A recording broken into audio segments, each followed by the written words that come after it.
Kathleen. How are you? Hi, Fiona. I'm good. And yourself? I'm excellent. Thank you very much for agreeing to have this conversation with me this evening about Get Primed to Thrive. So first I'd like to ask you, because I think that what you have to say can perhaps help a lot of other women to decide whether this is something that would be helpful to them. So why did you start out on the journey of going from survivor to thriver? Well, the first reason was because I was having problems with my partner at the time. Okay, and how did the process, the coaching, help you to deal with that situation? It taught me to differentiate between his feelings and my feelings, his mood and my mood. It taught me that it was my choice how I reacted to how he was feeling on a particular day. Okay. And how did that help you? In what way did it? Well, because it allowed me and it taught me to distance myself from when he was having a bad day. Just because he was having a bad day, it wasn't necessarily because I had done something wrong. He is entitled, or like everybody else, to feel what he wants to feel or he has to feel. And just because he was feeling something negative, it didn't mean that I had to feel negative that day. Excellent. So by doing that, it empowered our relationship. Right. Then when you resolved that situation, you decided that you wanted to continue on to help you with your career. Would you like to talk to us a bit about that? So I was made redundant after 10 years working with the same company, and I was having to go out there into the bold world, having to prove myself, and I was having difficulty getting across my knowledge and my expertise in interviews. So by coaching, I learned what is important to get across and how to get those messages across. And I learned, what interviewers are looking for when they ask you a particular question. And most importantly, I learned not to faffle, to get straight to the point and be precise and concise in my answers. Okay. Does it help your confidence? Yes, because obviously, I was going from not knowing how I was going to answer a question to kind of, taking a step back, a deep breath in, gathering my thoughts, and then answering the question rather than rushing into it and just talking. Mm-hmm. Okay. There were some other areas that you were having difficulty with in the work context that you needed some help with. When your exams, when you were... Yeah, so then obviously I decided that, it was the right time to expand on my CV. So I started doing some courses and and I took on the chance of doing a Prince 2 course. And now I hadn't done an exam in 20 years. And the day before, half an hour before my practitioner exam, I had a meltdown. I was crying. I was upset. I was like, I'm going to fail this. And I called you and we went through the emotions and I realized that there was nothing actually happening. I hadn't even done the exam. So why was I setting myself up for failure when I hadn't even sat in the exam? So, it was kind of learning that there was nothing actually happening. I was just getting upset, and I was upsetting myself, and I was upsetting my environment.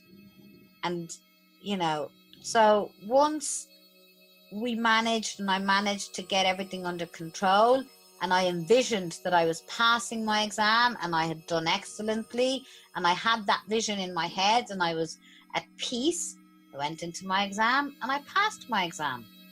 Excellent. And I felt brilliant. I think you did a bit better than pass it, no? Yeah, no, I did. I actually did really good. Excellent. There was also something that you said to me about, kind of being the professional woman, about, kind of separating out uh, those two areas for you. Yeah, That so was an important thing for you. one of the things that, I'm a very emotional person. And as a woman, sometimes, your emotions will get the better of you. And through this process, I've learned to set my emotions apart and, so that my colleagues and my peers see me as a professional, not just a woman, but a professional woman, whatever, and with all the things that brings in, the knowledge, the intuition, the confidence, etc. But it was very important, especially in meetings or in a world, in technical world, which is mainly dominated by men, to show that I'm a woman and I can do just as good, or actually better than you. But then again, without making them, the men, feel below. So it's kind of finding that balance of a professional woman working, interacting with professional men, and kind of leaving other differences aside. Excellent. Very, very good. And as a leader, how have you developed as a leader through the getting primed to thrive at work? It's taught me to listen to my team. It's taught me to help them be better themselves. It's taught me, how I can help other people become the best they can be by analyzing whatever's going on at a particular moment in their career and focusing and reversing the negativity into positivity. Very good. Excellent. And you also said to me, which is something that for me was perhaps the most gratifying in my relationship with you as a coach, which was that contentment and happiness that you found kind of at the end of this although we're still continuing our process, but that you've come to this place of contentment and happiness. Could you talk to us a bit about that? Yeah, so I don't know what it's been, within the last few weeks, something has clicked in me. I don't know what it is, but I feel, I'm empowered. I can do anything I set my mind to. I can do things for myself, by myself.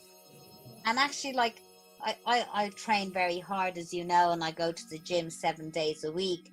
But I've never felt body confident. And recently, whatever it is, people are stopping me in the gym saying, "Oh my God, you look amazing. What have you done?" Well, I haven't done anything. Nothing's different. It's just my attitude towards life. Like, I'd be listening to a song while I'm working out and I'll be shaking it up. I never would have done that. Why? Because I never had the confidence. I'll decide, well, I'm going to wear a cap into the gym today and I'll be rocking my cap, and I just feel so empowered and so happy in myself. It's just, I don't know how to explain it, because as I said, people are asking me, what have you done? Did you change your hair? Did you whiten your teeth? I haven't done anything. It's just, and one of the girls actually said to me today, do you know what? I think it's just, there's a glow about you. There's a glow. I think that's what it is. Just a glow of happiness in myself. That's amazing. That's really amazing. And, kind of, I know you don't mind me sharing with, kind of that you've had a long road in the sense of fighting with your body image. It's been a lifelong battle. So that's amazing that you've come to this wonderful place. I'm even still amazed. I'm still trying to struggle to think, like, my God, how do I feel so amazing about myself? Yeah. Like, I've never had a problem intellectually. It's always been physically accepting my body. Mm-hmm. And as I said, something, just one day, I don't know, I just got up and I just felt different. And, and things, I think one of the main things as well is learning to think positive in life. You know, it's very easy to think negative. The hard thing sometimes can be to think positive, but that's the rewarding thing, and that's what's going to bring positivity and happiness to your life, I think. Okay. And I learned that through my journey. Excellent. And tell me, at the point that you're at now, would you recommend to other women that they do this? 100 billion %. Absolutely. Like, it's nothing is easy in life, you know, and if you want something, you have to work for it, and you're going to have to put in your own time and your work, but it's well worth the results. Because if anybody feels half of the way I feel right now, it's really worth it, because I feel on top of the world right now. I'm so happy for you. I can't remember, apart from the day my son was born, ever feeling like this. That's amazing. That's amazing. Well, you know, thank you very, very much for sharing with us this evening. And I hope that, you know, kind of your story and that I can go ahead and help so many other women to find that glow and that happiness. And I think you would definitely say that you've gone from being a survivor to being a thriver. Would that be correct? I think we can say I'm no longer a survivor, I am a thriver. That's excellent. Well, thank you so much for sharing with us. And I'll see you in our regular session next week. Okay, thanks. Great. Thanks very much. Bye-bye.